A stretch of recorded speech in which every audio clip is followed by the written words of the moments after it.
अस्सलामुअलैकुम दोस्तों। ये मेरा दूसरा व्लॉग है। जैसे कि पहले व्लॉग में आपको बताया था कि जो दूसरा व्लॉग मैं बनाऊंगा उसके अंदर आपको ये बताऊंगा कि जर्मनी के अंदर एक लाइसेंस में कितने पैसे लगते हैं बनाने में और कितनी मुश्किलात होती हैं।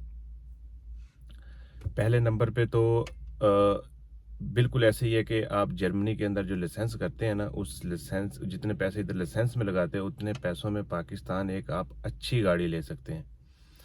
तो फिर एक ये भी है कि जर्मन के अंदर तो गाड़ियाँ महंगी नहीं हैं सेकंड हैंड।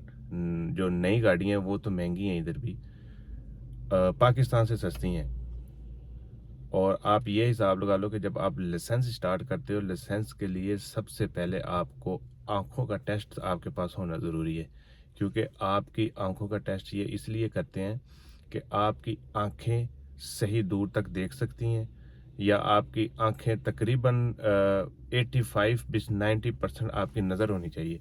और वो आपकी जर्मन में आउगन टेस्ट उसको कहते हैं, फोरोशाइन। तो वो आप जब करवाते हो तो उसके अंदर आपका लिखा आ जाता है कि आपकी आंखों की जो रोशनी है वो इतनी है। पहले नंबर पे तो ये हो गया।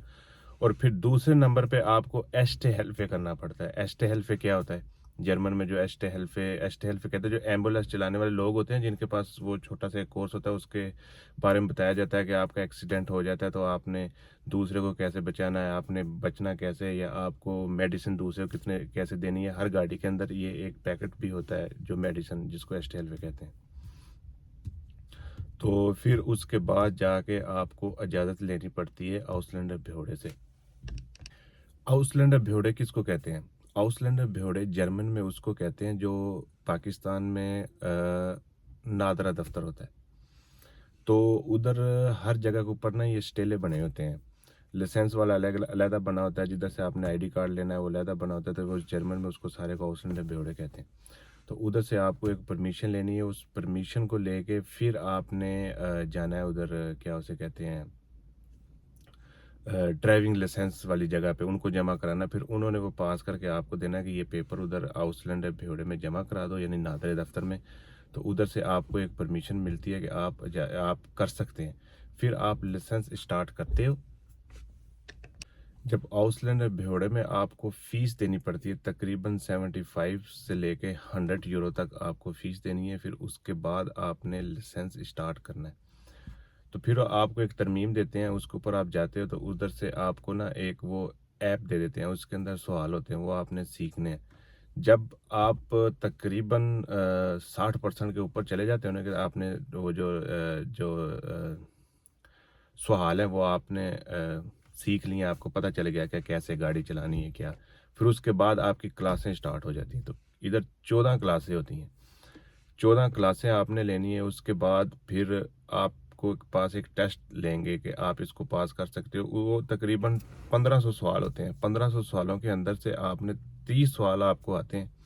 30 में से 28 सवाल आपको पास करने होते हैं। तो जब आप 28 सवाल पास कर लेते हैं तो आपकी थ्योरी वो पास हो जाती है। तो उसके बाद जब वो आप पास कर लेते हैं तो उसके बाद फिर आपके घंटे लगने शुरू होते हैं। जो इनकी गवर्नमेंट के हिसाब से जो घंटे हैं वो तकरीबन 20 घंटे हैं।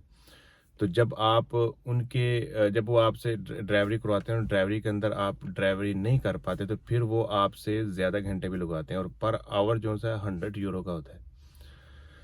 तो सिर्फ ये घंटों की बात हो रही है। और फिर आपने जो फीस उधर दी है, आउटसाइडर भेड़े में दी है, स्टार्टिंग में उनको दी थी, तो ये तकरीबन मिला के 5,000 यूरो तक चला जाता है।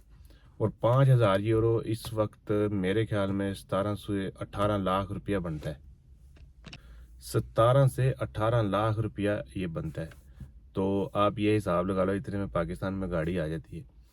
तो फिर उसके बाद जो सी गेम शुरू होती है ना, तो तकरीबन जर्मनी के अंदर पाकिस्तान की तरह तो बिल्कुल भी नहीं है कि आप जैसे उधर एक ट्राई दे के आए तो कर लिए। नहीं, आपके पास 1 घंटा होता है। 1 घंटे जब आप बिल्कुल सारे घंटे शंटे लगा लेते हो, उनको 100% श्योर हो जाता है कि आप गाड़ी चला सकते हो, तो फिर एक पीछे प्रूफा होता है। प्रूफा वो एक कंपनी के अंदर से आता है, वो पीछे बैठा होता है साथ एक, जैसे मैं इधर गाड़ी वाली साइड पे बैठा हूँ, इधर मेरे साथ एक जिसने मुझे गाड़ी सिखाई थी वो बैठा होगा, उसके पास भी कंट्रोल होगा गाड़ी का चलाने का। तो पीछे एक बंदा बैठा होएगा जो जो सारे सवाल जो जो 1 घंटे का टेस्ट ले रहा होगा और वो बोलेगा कि रेस्ट लेफ्ट, तो वो करवा रहा होगा। तो उसके बाद वो जब 1 घंटे के बाद उतर के आपको बताएगा कि आप फेल हो गए या पास हो गए। जी आप फेल हो जाते यानी कि आप नेगेटिव आपके पास नहीं पास होते, तो आपको फिर दोबारा करने के लिए 500 यूरो देने पड़ते हैं टेस्ट देने के लिए। तो यहाँ आप हिसाब लगा लो कि कितना मुश्किल है इधर का लाइसेंस, बिल्कुल भी आसान नहीं है। बहरहाल जब आपका लाइसेंस क्लियर हो जाता है तो फिर आपको एक गाड़ी लेनी पड़ती है, और गाड़ी जब तक आप अनमेल्ड नहीं करवा सकते, यानी कि आप गाड़ी चला ही नहीं सकते जब तक उसकी इंश्योरेंस नहीं होती। और इंश्योरेंस नए बंदे के लिए कम से कम 150 यूरो से 250 यूरो तक होती है एक गाड़ी की। तो आप पुरानी गाड़ी लेते हो 150 यूरो इंश्योरेंस, फिर प्लस उसका तेल, और फिर गवर्नमेंट का एक टैक्स होता है जो साल बाद आपको एक दफ़ा देना पड़ता है। वो अब गाड़ी के ऊपर डिपेंड करता है, जो नई गाड़ी होगी उसका ज़्यादा होगा, जो पुरानी गाड़ी होगी उसका कम होगा। और जे यानी कि क्या उसे कहते हैं, पेट्रोल है उसका कम है, जो डीज़ल है उसका ज़्यादा है। तो ये हिसाब लगा लो कि इनकी इंश्योर से बगैर आप गाड़ी नहीं चला सकते, क्योंकि जब आपकी गाड़ी एक्सीडेंट, नया लाइसेंस होता है, आपके एक्सीडेंट हो जाए तो उसके फिर पैसे जो से ना अगली गाड़ी का जितना भी नुकसान होता है आपकी इंश्योरेंस देती है। तो एक इसके ऊपर मैं एक पूरा व्लॉग करूँगा। जी मेरे पास 3 गाड़ियाँ हैं और मैं तीनों गाड़ियों आपको व्लॉग के अंदर दिखाऊँगा कि ये इतने सीसी है और इसकी इतनी इंश्योरेंस है, इसकी फिर आपको सारा तजर्बा हो जाएगा कि कितनी गाड़ी का जो है ना क्या उसे कहते हैं कि जर्मनी के अंदर कितनी महंगी पड़ती है गाड़ी, बिल्कुल भी सस्ती नहीं है गाड़ी। और आप गाड़ी तो ले लेते हो, सस्ती मिल जाती है गाड़ी, पर उसको रखना घर के ऊपर उसका बहुत ज़्यादा खर्चा है। आप जब इसकी नंबर प्लेट लेके लगाते हो तो 100 यूरो आपका उधर ही लग जाता है। फिर 200 यूरो इंश्योरेंस, 150 से लेकर 200 यूरो तक इंश्योरेंस, फिर साल का टैक्स होता है 100 यूरो, और प्लस फिर गाड़ी का तेल। और आप जो बड़े शहर के अंदर उधर जो गाड़ी खिलानी है तो उसके भी पार्किंग का पर घंटा मेरे ख्याल में 2 यूरो है। जे आप उस रिहाश जो रहते हैं उधर, तो वो आपको साल का मेरे ख्याल में 150-200 यूरो उसका भी देना पड़ता है। तो आप सोच लो कि जर्मनी के अंदर कितना मुश्किल है गाड़ी रखना।